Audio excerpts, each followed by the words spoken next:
Your financial needs aren't independent of each other, so your financial advisors shouldn't be either. At Mercantile Bank, our experienced United Wealth professionals are united to serve you and your complete financial planning and wealth management needs. Are you just starting your investment journey or need to roll over a retirement plan? Do you need to plan for a loved one with special needs or for your own life after work? Maybe your business needs a succession plan or you want to enhance your employee benefit programs. Whatever steps you need to take, our United Wealth experts are ready to take them with you. Together, we are united. It's time for Minutes with the Mayor, brought to you by Mercantile. Mercantile Bank, of course, Quincy, Illinois. If you don't bank there, you're missing out. Also, if you haven't tuned into Minutes with the Mayor, you're also missing out.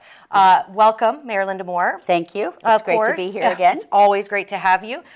Never a shortage of things to talk about, and that's the same for today. We had a weird storm come through this morning. Yes, about 5 o'clock. Yeah.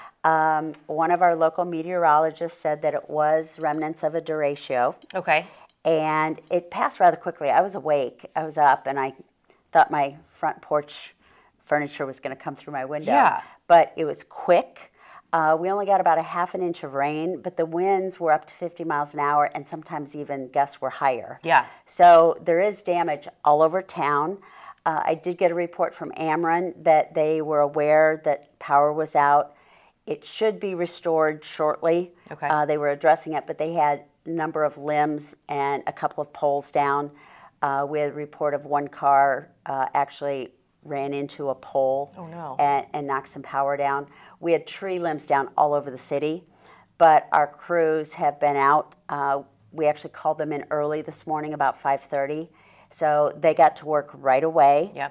And they are doing a fantastic job Yeah. of getting it cleaned up. If we haven't gotten to your area yet, be patient. We'll get there today. If you don't see our crews there, please call Central Services, let them know, and we'll make sure to get either one of our evening crews or crews out first thing in the morning. Sure. Yeah. So quick storm, quick response. Yes. Also, really nice tie into. I missed the name of the gentleman, Mr. Douglas. His first, I believe he was the first speaker who was talking about thanking the guys who work outside and do this stuff. So. That was Reverend Carl Terry. Terry. Okay. Yes. All right. Okay. And yeah, I mean, it's hot out there. Yes. It's been hot. You know, not just city crews, but we have Ameren crews, we have construction crews. There are a lot of other contractors around town working for either the school district or the park district or just private citizens or private companies. The work crews that are outside in this weather, it's unbearable, but they do it, and they do a great job. Yes, so stop and thank them, take them a bottle of water. You know, whatever it takes. Yes, so, I loved the message. It was, be thankful, be grateful, which was a nice way to start the meeting. Exactly. Right? It's always nice to start on a positive note. And then we rolled into, I believe it was the transit with Marty Stegeman. Right. Okay, so we're talking about buses, and are we talking in new buses? I know he was talking about kind of retrofitting some that don't have the window or the display up front. Yes. Yeah. We got 12 new buses Okay. this year for our fixed routes and 3 new paratransit vans. So we're very excited about that. We do have to retrofit them with the signs on the front, the LED signs that tell you what route it is so that you get on the right bus. But we are working on that. We have a few of the buses just about ready to go. The rest of them will be rolled out this fall. So we're excited. They're brand new buses, and so we know it's going to be better service for our customers. Right. Right now, sometimes the air doesn't work on the units we have. Better climate so control. This has actually 3 air conditioners in it, in each bus. Okay. So we feel we're going to get much better cooling service in the summer, heat in the winter. Right, and then the hope is to ramp up the fleet so that wait times are shorter and service is better. So always looking at ways to improve that because there are a lot of people that utilize that. Right, it's a great resource. And at the same time, we're looking at how we could extend service later into the evening. Okay. Because we know we have a population who needs us, but we can't service them right now because we don't have enough drivers. We don't have the systems and processes in place to go late into the evening. but we hope that we're going to be able to solve that here in the next several months Okay. and come up with a solution that allows us to stay open at least through the end of that first night shift. Right. Yeah. Okay. Yeah. Well, we'll keep our eyes on that. But in the meantime, constant improvements. So really, really happy to hear him talk about that. I know there were some questions, but overall, I think the feedback was that this is a really positive thing for Absolutely. Quincy. Yes. And then the next big topic that was brought up had to do with zoning. And you'll have to give me the specifics because I know it was about a shed in an outlying area that's not considered city limits. Is that correct? Correct. Okay. Correct.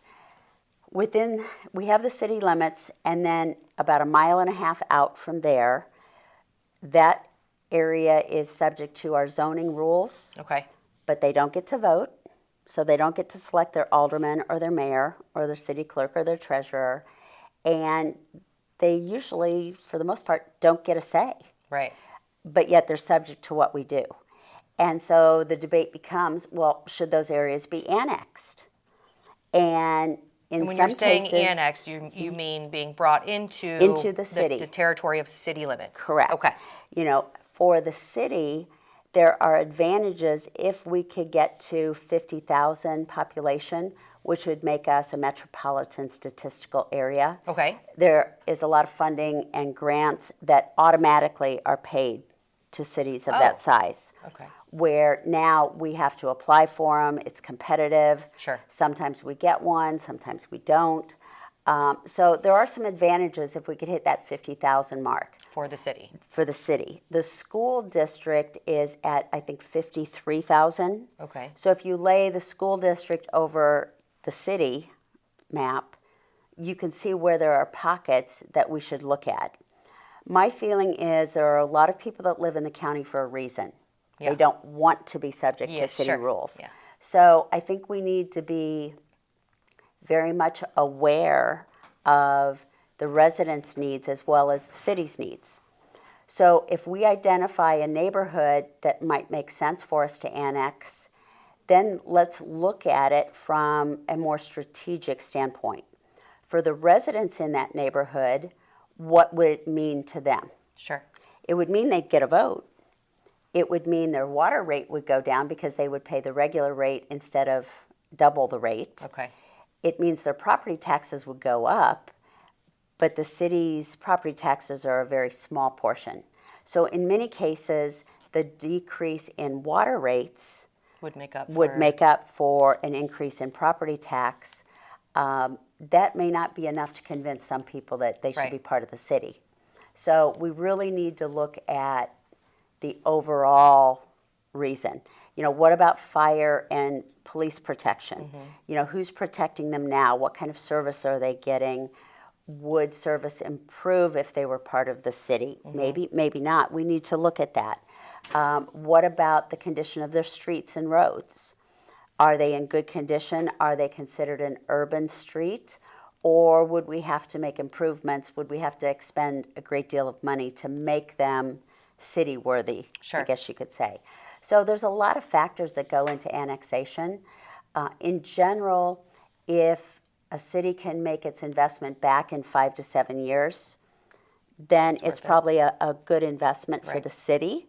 For the resident, you know, we need to look at what would it look like does to that them and how do they feel. Right. Yeah. You know, in the case of this shed on Briar Rose, on a Briar Rose property, there are other sheds that are very similar to this one.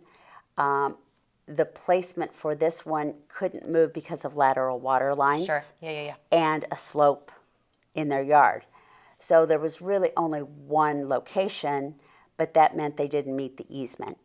So the staff originally suggested, yes, approve it. Then the zoning board of appeals said, no, you know, we're not going to change it. And then council said, we're going to override Yeah. and allow them to do this. Okay. You know, so Because if you wouldn't have done it, does the county have a say in that? Or the how- county has no zoning. Okay, so if they were outside of this 1.5 Mm. mile boundary, they could do really whatever they want. Because Correct. the county has no zoning. Correct. Are most people privy to the fact that they're within this 1.5 mile jurisdiction, if you will, when they buy this property? They should know Ish. that. Yeah, And okay. I think our realtors are pretty good about Okay. sharing that with them. Sure. You know, in some cases, it's good to be within the 1.5 miles. Right. Because the city can apply our zoning rules. Okay.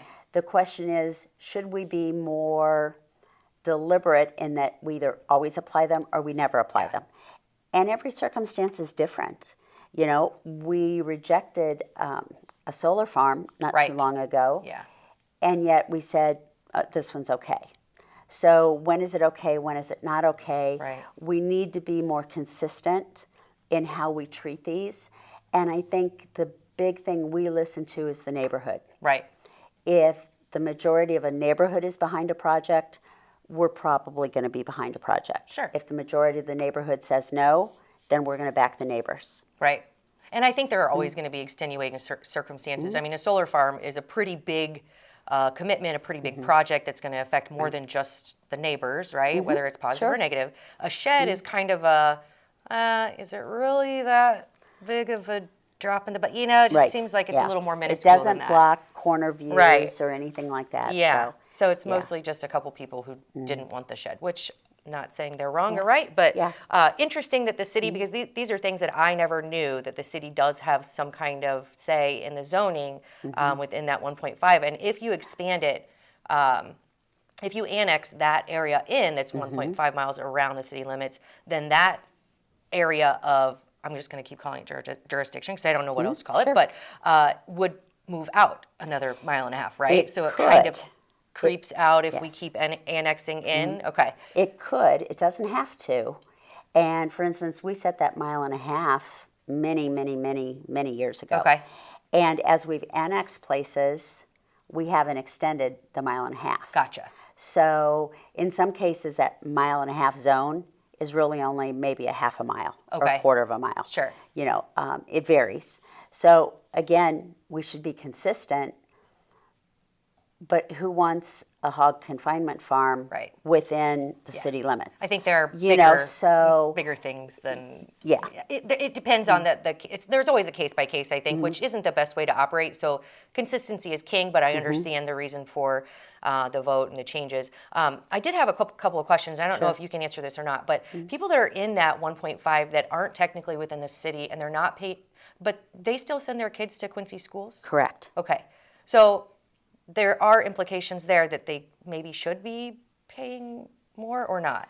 Well, they're paying school district taxes. They are, okay. You know, because they're in the Quincy School District. Okay, I wasn't sure Yes. how that worked, if that was based into their property tax or not. Right. Okay, gotcha. So then, if we did choose to annex this, typically you don't have to have a vote to do so, is that correct? Correct. Okay. Correct. We would not put it on the ballot Okay, necessarily. For me personally, I would rather have the neighborhood tell us what they want. sure. You know, and there will be some yeses and there will be some nos, you know, very well aware of that. But let's listen to that neighborhood. And why should somebody halfway across town Get a say. dictate whether this neighborhood comes in or doesn't? Right. You know, if a neighborhood comes into the city, then it does, in essence, benefit everybody, or in theory, it should. Sure, yeah. Because then you're spreading the expenses of the city over a greater population. Right. However, adding population also adds other expenses. Yeah. You know, police and fire coverage are probably the two big ones Right. that we talk about. Water service and distribution of water could be another one at times in Right. some places. So we really have to consider all those things before we make an annexing decision. Right, which is why it hasn't been a huge topic, but I think it's probably going to be more and more, it's going to be something that's talked about a little bit more, I would imagine. Absolutely. Yeah. My thought is I'm not necessarily wanting to push this through. I'd rather be more deliberate, more strategic. Yeah. But over the next probably 6 to 9 months, we're going to be doing a lot of research. Okay. And we may be knocking door to door saying, we're considering this. Here's what we found for your neighborhood in terms of water bills and taxes. Here's what we know about your roads, but what do you think? Right. You know, to actually get input. Gotcha. Yeah, So- which I think is a great idea. I mean, again, there's always going to be a case-by-case scenario, but if you get a majority rule, that's better than asking me, who doesn't have any skin in the game, what I think about this, outside of course, you know, the services rendered in our area and police and fire. I mean, but there's always going to be a case-by-case, but I think I think the approach that you're taking is a good one. Anything else that we want to talk about? I know there were several other what do you call consent agenda items. Are there any that you expect to be brought to the regular council? Not right now, Okay. not currently for next week. Okay. This week, the 2 items that stayed on the consent agenda were petitions for raffles. Okay. And, of course, for street closings for the Casey Barbecue, which is coming up in about 10 days. Yes. Oh my gosh. We always Yeah. consider it the end of the summer, which it seems like it's gone really quick. I'm sure some people are looking forward to cooler weather. I'm not ready for the kids to go back to school yet, but it is what Sure. it is. A couple other things I might throw out there. We have a crew that is doing tree trimming. Okay. And we are in the process of getting bids to do some other bigger trees that we don't have the staff to do right now. Okay. One of our large bucket trucks is down and has been down for quite a while. So we are going to be bidding some services out. We are focusing on getting the trees trimmed because we know there are a number of them around town that are a problem. Oh, yeah, that's like you were Either talking about they're last dead week, yeah. trees or they need trimmed. About 400 trees in all that we are working on right now to just try to work through it and see how quickly we can do that. The other big area is nuisance abatement. And we have probably 80 or 90 properties right now that are a mess. Yeah. And the owners have not done their part to take care of their property. Their neighbors are complaining, and rightfully so. So we have our first case going to court next week. We will have more going to court as quickly as possible. We are cleaning up. Our nuisance crew has been amazingly wonderful. Right. They get 4 or 5 properties cleaned up a day. And that's a lot more than I thought they would get to because these aren't easy jobs. Yeah. You know, these are junkyards in the yard, A mess. then cut the grass and the weeds and sometimes board up the homes.